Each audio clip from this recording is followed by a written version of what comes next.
అందరికీ నమస్తే welcome to top Telugu TV నేను మీ రమ్య ఎన్టీఆర్ బర్త్డే సందర్భంగా భారీ అంచనాలతో వార్ 2 టీజర్ రిలీజ్ చేశారు దీని గురించి మనకు మరికొంత క్లుప్తంగా చెప్పడానికి ఈ రోజు మనతో పాటు ఉన్నారు senior movie critic Tripuraneni Chittibabu గారు సార్ నమస్తే నమస్తే సార్ టీజర్ చూసారా సార్ చూసాను ఎలా ఉంది డెఫినెట్ గా బ్రహ్మాండంగా ఉందమ్మా చాలా ఎక్స్పెక్టేషన్ తగినట్టు ఉంది వార్ 2 టీజర్ కి ఆ డిఫరెన్స్ ఏంటి మీరు ఏం గమనించారు డిఫరెన్స్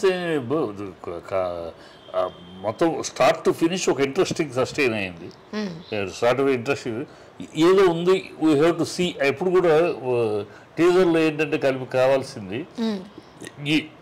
ఏదో ఉంది చూడాలి అనే ఒక కుతూహలం కలిగించారు ఆడియన్స్కి చూసేప్పుడు ఏదో సంథింగ్ మనం చూడాలి ఈ సినిమా అనే ఒక కుతూహలం ఈ ఇంక్విజిటివ్నెస్ క్రియేట్ చేయాలి అది క్రియేట్ చేసింది సో ఇట్ ఇస్ టీజర్ విషయంగా అది ఎప్పుడైతే ఇది క్రియేట్ చేస్తుందో కుతూహలం క్రియేట్ చేస్తూ ఇది సక్సెస్ కింద లెక్క అది సక్సెస్ అలాగే సినిమాలో కూడా ఆ లెవెల్లో ఉంటుందని ఇది చూస్తున్నాం అది ఒకే స్క్రీన్ లో హృతిక్ రోషన్ ని అలాగే మన జూనియర్ ఎన్టీఆర్ ని చూపించారు అంటే హృతిక్ రోషన్ అంటే కొంచెం బల్క్ బాడీ అలా కదా సో హృతిక్ రోషన్ ని బీట్ చేశారంటారా అలా ఆ కంపారిజన్ చేయడం కన్నా ఇద్దరు కలిసి అదరగొట్టారు నా కాన్సెప్ట్ అలాగే ఎందుకంటే ఒకరికి అతని హైట్ అతని పర్సనాలిటీ హృతిక్ రోషన్ పర్సనాలిటీ అతని బాడీ లాంగ్వేజ్కి ఒక రకంగా ఉంటుంది మనాడు స్పీడు మనాడు డాన్స్లో డెఫినెట్గా హృతిక్ రోషన్ కనుక స్పీడ్ మూమెంట్స్ స్పీడు తారక్ చేసినట్టు జూనియర్ ఎన్టీఆర్ చేసినట్టు హృతిక్ రోషన్ చేయలేడు కానీ హృతిక్ రోషన్ హైట్ పర్సనాలిటీకి అతను చేసినట్టు బాడీలకి మనాడు చేయలేడు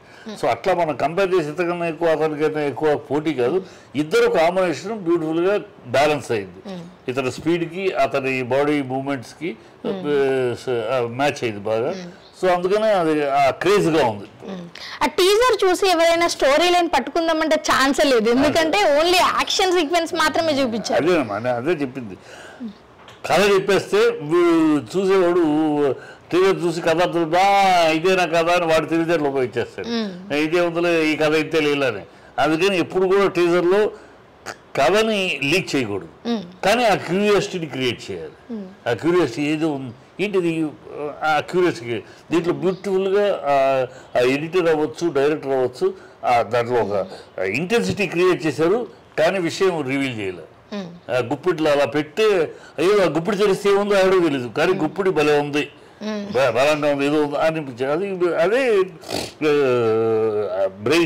brain work is done well డెఫినెట్గా బాగుంటుందని అందులో ఇద్దరిని పెట్టమ్మా మనం ఫూల్స్ కాదు హృతిక్ రోషన్ జూనియర్ ఎన్టీఆర్ ఇద్దరిని పెట్టి ఒక సినిమా ఒకటి తీస్తున్నాడంటే ఆ డైరెక్టర్ కానీ పెట్టుబడి పెట్టే ప్రొడ్యూసర్ కానీ ఆ డైరెక్టర్ కానీ ఆ రైటర్ కానీ they are not fools fail అవ్వచ్చు ఒక కాన్సెప్ట్ ఒకసారి ఐడియా ఫెయిల్ అవ్వచ్చు కానీ బట్ ఐడియా డెఫినెట్గా గొప్ప సినిమా తీయాలి డెఫినెట్గా హిట్ సినిమా తీయాలనే కోరుకుంటాడు ఆ కథకుడు అయినా డైరెక్టర్ అయినా సంగీత డైరెక్టర్ అయినా కెమెరామెన్ మంచి ప్రాజెక్టు ఇంత బ్రహ్మాండం ఈ ప్రాజెక్టు బల్ల గుద్ది హిట్ చేయాలని కష్టపడతారు ఆ కష్టం గ్యారెంటీ సక్సెస్ అవ్వాలి కోరుకుతా ఎప్పుడో ఒకసారి మిస్ అవుతుంది అంటే వాళ్ళు అన్ని తీసేయని హిట్లు అవ్వాలి కదా అలా అనుకుంటే అలా కాదు ఒక థాట్ ఒక ఐడియా మార్చేస్తున్నారంటే ఒక ఐడియా నచ్చితే హిట్ ఐడియా ప్రజల్లోకి మనం అనుకుంటా బాగుందని ప్రజల్లోకి వెళ్ళినప్పుడు అది ఏది వాళ్ళకి నచ్చలేకపోతే పడిపోతారు సో డెఫినెట్గా కష్టపడి చేసి ఉంటారు బాధ్యతతో చేస్తారు ఎవరైనా సరే ఆషామాషిగా ఆడుకుంటూ తీరు వీళ్ళిద్దరినీ రెస్పాన్సిబిలిటీ రేపు ఆన్సరబుల్ డైరెక్టర్ కథకుడు ఆ కథ విని ఎన్నోసార్లు దాని మీద ఎక్సర్సైజ్ చేసి ఉంటారు సో డెఫినెట్గా it will be good movie let us hope for it Hrithik Roshan కి కాంబినేషన్ లో కియారా అద్వానీని పెట్టారు మరి ఎన్టీఆర్ కి హీరోయిన్ ఎవరై ఉంటారు అంటే ఉంటారు అసలు పెడతారా ఉంటారు డెఫినెట్గా ఉంటారు అది ఒక సీక్రెట్ రివీల్ చేస్తారు అంటే ఇంట్రెస్ట్ క్రియేటింగ్ ఇప్పుడు నువ్వు అడిగే ఇలాగ ఆడియన్స్లో ఉంటుంది ఎవరు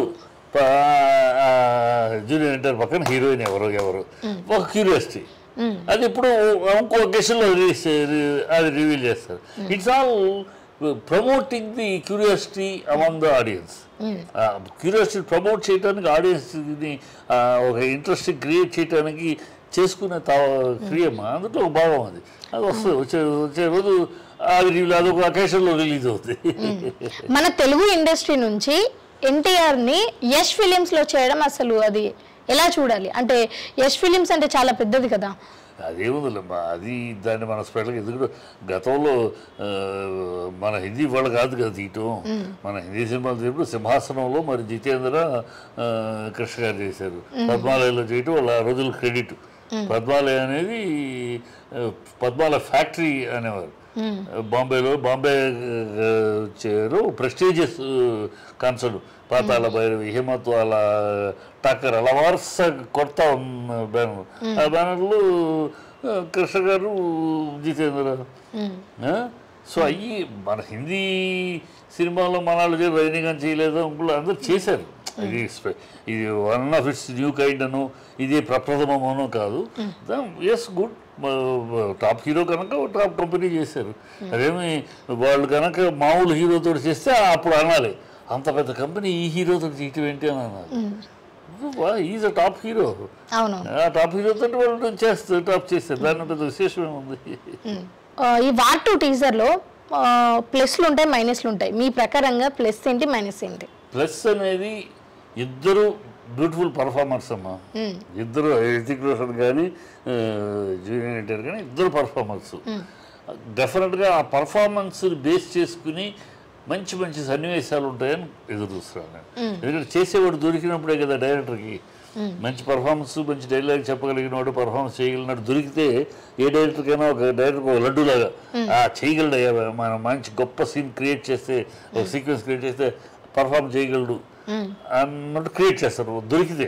ఇప్పుడు వీళ్ళిద్దరు దొరికారు డైరెక్టర్కి, Hrithik Roshan good performer, junior NTR good performer. ఈ ఇద్దరు పర్ఫార్మర్ దొరికినప్పుడు డెఫినెట్గా ఆ కథకుడు కానీ ఆ దర్శకుడు కానీ గొప్ప గొప్ప సన్నివేశాలు, మళ్ళీ మళ్ళీ చూడాలనిపించే సన్నివేశాలు, మరపురాని సన్నివేశాలు సృష్టించుంటారు, బాగా తీసుంటారని నా నమ్మకం.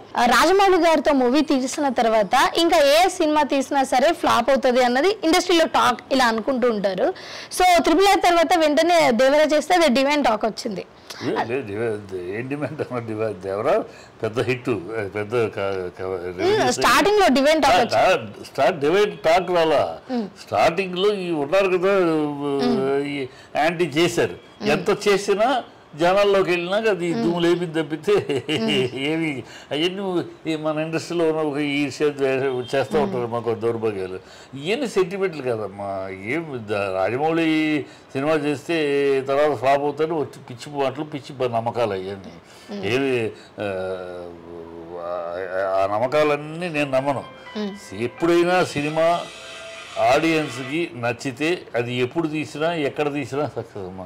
కంటెంట్ బాగుంటే తగిన పర్ఫార్మెన్స్ ఉంటే అది ఆయన తర్వాత తీసాడు కాకపోతే బిజినెస్ సైడ్ అనేమాట. అంటే రాజమౌళి సినిమా తర్వాత బిజినెస్ పెరుగుద్ది అంతే. అలాగే బిజినెస్ వైజ్గా అడ్వాంటేజ్ వస్తుంది అనేది తప్పితే సినిమా అనేది ఆయా సబ్జెక్టు, ఆయా కంటెంట్, ఆ కంటెంట్ని బట్టే. రాజమౌళి తర్వాత వచ్చే సినిమా కంటెంట్ బాగుంటే రాజమౌళి గారు అంతకుముందు ఫ్లాప్ సినిమా వచ్చినా కూడా కంటెంట్ బాగుంటే పెద్ద హిట్ అవుతుంది. So it's all wrong beliefs. So ఈ మూవీ బ్లాక్ బాస్టర్ అవుతుంది అనుకుంటున్నారా? బ్లాక్ బస్టర్ కాదు, నేను ఇట్ విల్ వైప్ అవుట్ గత రికార్డ్స్ అన్ని తుడిచేస్తుంది అనుకుంటున్నాను. పఠాన్ రికార్డు ఉందని హిందీ ఫీల్డ్లో ఉన్న పాత ఎగ్జిస్టింగ్ రికార్డ్స్ అన్నింటినీ తుడిచేస్తుంది, అన్నింటినీ క్రాస్ చేసుకుంటుందని నేను నమ్ముతున్నాను. హృతిక్ రోషన్ అండ్ ఎన్టీఆర్ ఫ్యాన్స్ అందరూ కూడా August 14th ఈ మూవీ రిలీజ్ కాబోతుంది. ఎంతమంది వెయిట్ చేస్తున్నారో కింద కామెంట్ చేయండి.